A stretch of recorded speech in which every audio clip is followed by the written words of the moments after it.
रानी खिड़की से चिल्लाती रही, मुझे माफ कर दो। तभी आकाश में काले बादल घिर गए, बिजली चमक उठी और वर्षा की उस बूंदों में रानी की आवाजें दब गईं। खिड़की से पानी गिरता हुआ भीतर आने लगा।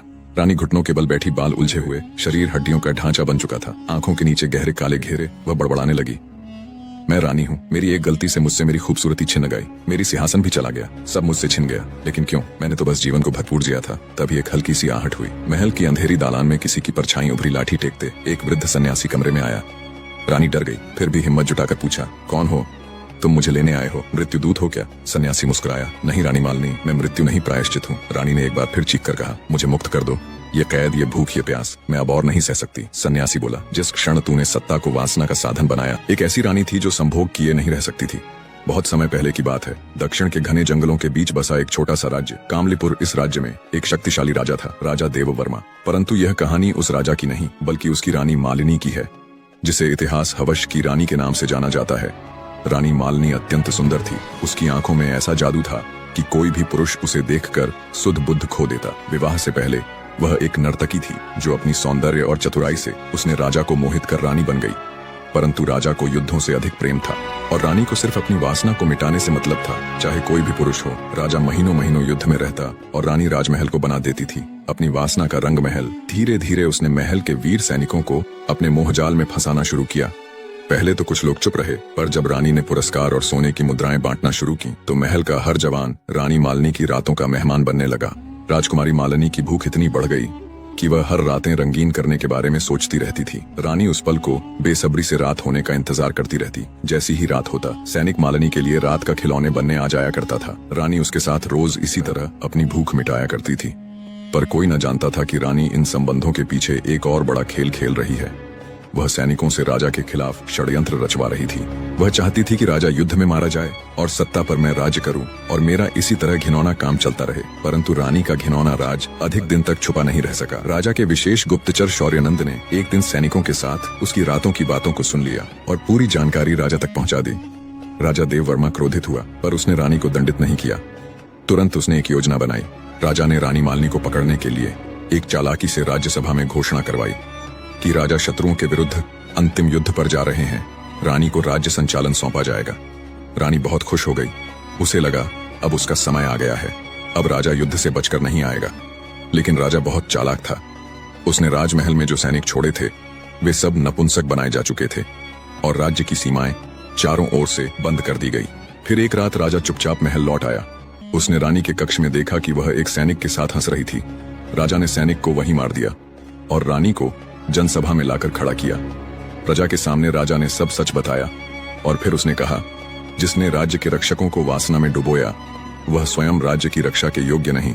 रानी को उसी महल में बंदी बना दिया गया जहां वह अपने रंगीन खेल खेला करती थी। परंतु अब कोई आने वाला नहीं था। सालों बाद उसकी मृत्यु हो गई। एक अकेली भूखी पागल स्त्री के रूप में सालों तक रानी मालिनी उसी महल में सड़ती रही जहां कभी वह संगीत, मदिरा और पुरुषों की शरीर से खेला करती थी। जिस महल के द्वार उसके इशारे पर खुलते थे अब वहीं दरवाजे जंग खा चुकी थी। उसकी चीखें दीवारों से टकराकर दम तोड़ देती थीं। लेकिन उसके पास अब कोई नहीं था, न सखी, न सेवक, न सिपाही।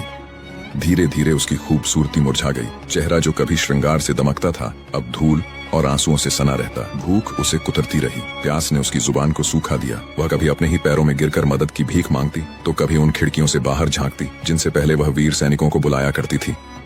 परंतु यह वही रानी थी जिसने राजा की अनुपस्थिति में सत्ता का दुरुपयोग किया था। उसने न्याय की जगह अन्याय को चुना, नीति की जगह अपनी वासना को चुना। यही उसकी सबसे बड़ी हार थी। लेकिन रानी मालिनी कमरे से चिल्लाकर बोलती, मुझे मार दो, मुझे इस तरह कैद मत करो, मैं अपने मौत की भीख मांगती हूँ। रानी खिड़की से चिल्लाती रही, मुझे माफ कर दो। तभी आकाश में काले बादल घिर गए, बिजली चमक उठी और वर्षा की उस बूंदों में रानी की आवाजें दब गईं। खिड़की से पानी गिरता हुआ भीतर आने लगा।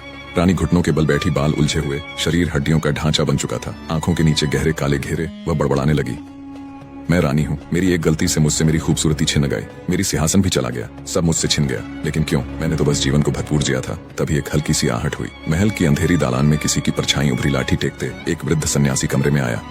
रानी डर गई, फिर भी हिम्मत जुटाकर पूछा, कौन हो तुम? मुझे लेने आए हो? मृत्यु दूत हो क्या? सन्यासी मुस्कुराया, नहीं रानी मालिनी, मैं मृत्यु नहीं प्रायश्चित हूँ। रानी ने एक बार फिर चीख कर कहा, मुझे मुक्त कर दो, ये कैद, ये भूख, ये प्यास मैं अब और नहीं सह सकती। सन्यासी बोला, जिस क्षण तूने सत्ता को वासना का साधन बनाया रानी, तुम उसी पल तूने इस कैद को जन्म दिया। यह जेल बाहर नहीं, तेरे ही भीतर है। रानी की आंखों से आंसू बहने लगे। तो क्या मैं अब कभी क्षमा पा सकती हूँ? सन्यासी ने कहा, क्षमा वही पाता है जो सत्य स्वीकारे और दूसरों के दुख में अपने पाप को देखे। उस दिन के बाद रानी ने कुछ नहीं मांगा, न रोटी न पानी। वह बस चुपचाप बैठी रहती, पुराने समय की भूलों को एक एक कर याद करती। हर निर्णय, हर अत्याचार सबको आत्मा पर उकेरती। कुछ महीनों बाद महल की दीवारों में फिर एक हलचल हुई। नया राजा महाराज वीरभद्र विजयी होकर लौटा था। उसे जैसे ही मालिनी की दशा का पता चला, उसने आदेश दिया, उस पर अत्याचार मत करो। वह अब कोई रानी नहीं, एक दुखी आत्मा है। उसे बस उसकी तन्हाई में छोड़ दो, वहीं उसका प्रायश्चित होगा। रानी मालिनी वहीं रही, वहीं सड़ी, पर अब वह रोती नहीं थी, बस खामोश बैठी रहती, एक छाया की तरह। एक राज्य में एक योगिनी आई। वह हर नगर में कुपोषित बच्चों और रोगियों की सेवा के लिए राजा वीरभद्र ने उसे सम्मान से राजमहल में बुलाया और भोजन कराया। लेकिन उस योगिनी ने अचानक कहा, महाराज, इस महल में एक आत्मा दर्द से कराह रही है। वह स्त्री अब रानी नहीं, पर उसकी आत्मा मुक्त नहीं हुई। मुझे उससे मिलने दो। राजा ने इशारा किया, जाओ, यदि वह चाहे तो बोलना, वरना बस सुन लेना, वही बहुत होगा। योगिनी उस कमरे में जैसे ही पहुंची, रानी मालिनी उसे देख चौंकी। नहीं, जैसे जानती हो कि यह दिन आएगी। योगिनी बोली, तुमने खुद को दंड दे दिया, लेकिन आत्मा को अभी भी शांति नहीं मिली। क्या तुम वास्तव में क्षमा चाहती हो? रानी ने सिर हिलाया। मैंने वो सब किया जो नहीं करना चाहिए था, छल, लालच, हत्या तक।